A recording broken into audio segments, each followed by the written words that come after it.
This afternoon, Wolfgang called me and very gently suggested that I restrain myself to a series of very brief remarks. And so it is within the framework of my admiration and indeed even my fondness for Wolfgang that I recognize that nonetheless it is a pact with the devil and that one must always concede to the devil.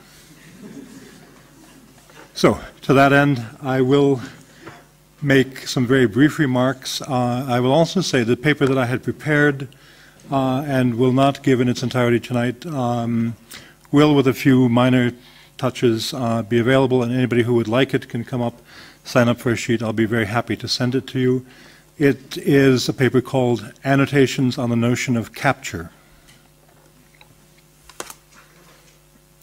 You'll forgive me if I use a screen. I didn't have a chance to print anything out.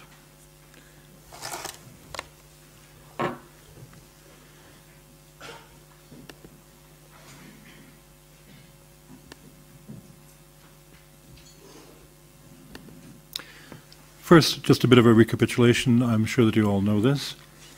In a recent essay entitled, it comes into translation into English, What is an apparatus? Qu'est-ce qu'un dispositif? Que cos'è un dispositivo? Giorgio Agamben outlines a brief genealogy of the term dispositif, as it appears in the work of Michel Foucault and as it appears in translations of those works, and then situates it in a broader context. He writes, at a certain point, the term apparatus designates that in which and through which one realizes a pure activity of governance devoid of any foundation in being. This is why apparatuses must always imply a process of subjectivation, that is to say, they must produce their subject. Sometimes a certain word or phrase, even if it is very familiar and well recognized, will catch one's attention in an entirely unexpected way. A pure activity of governance devoid of any foundation in being.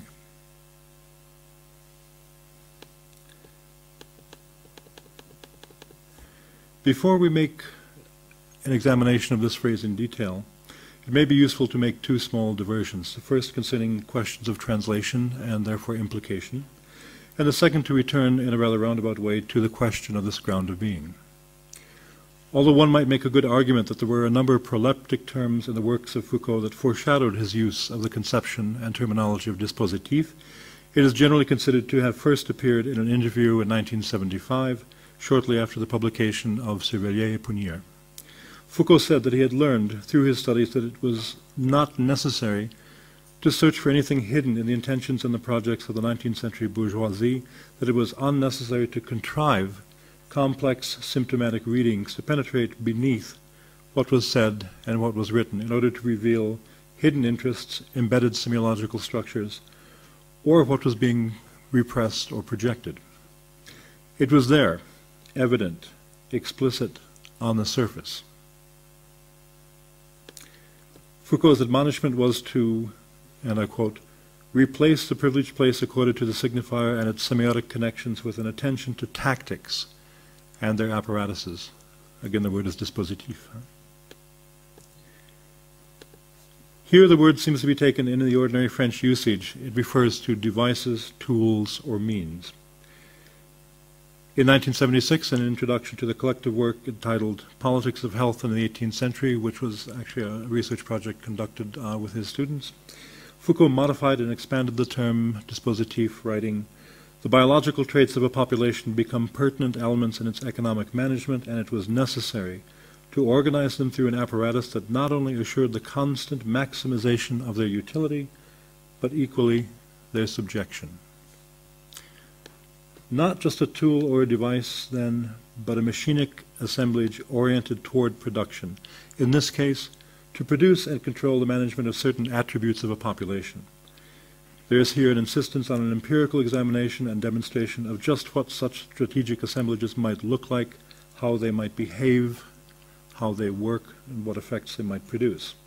Here, dispositif is configured as composed of a grouping of heterogeneous elements deployed for specific purposes, at a particular historical juncture, an articulation of technologies directed at specifying, one might also infer defining and creating a certain type, a certain group, and then regulating, controlling, and distributing that group.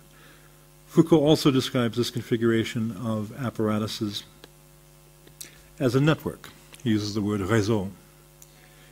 A network composing discourses, institutions, artifacts, architectures, laws and policies, administration, scientific, philosophical, or moral statements, overt or covert.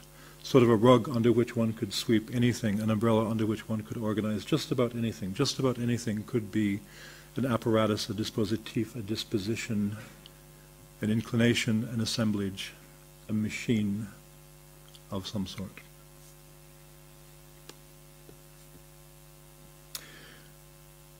The dispositif itself is a network that can be established between these heterogeneous elements. In later works, these mobile, strategic, and tactical assemblages are described as forming in response to crises, to problems, and to problematizations, to resistances, to governmentality. Ad hoc and reactive, these assemblages of actions and habits become generalized and linked and deployed to new and unexpected ends.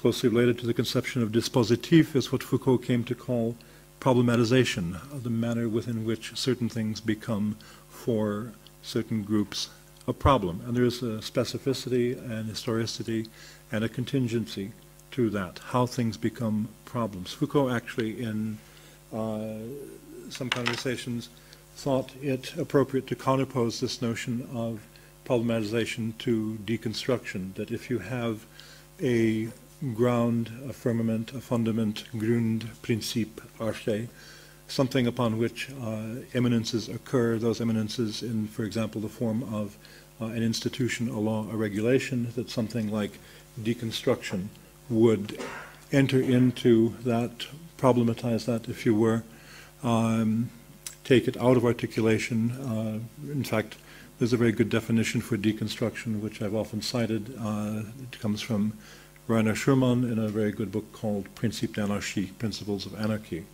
He says, and I quote, "Deconstruction intervenes in, throws out of gear, as it were, the derivations between first philosophy and practical philosophy."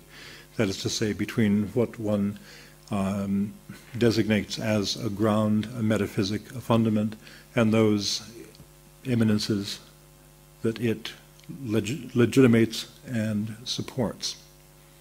Problematization, in Foucault's sense, would also, in an historical and contingent manner, recognize those problems and disarticulate those problems. An example might be something, for example, under the principle of racial inequality, a whole series of laws and prohibitions, repressions, and institutions have arisen. Deconstruction, problematization, and there are affinities here, would enter into that and would disarticulate the truth claims of such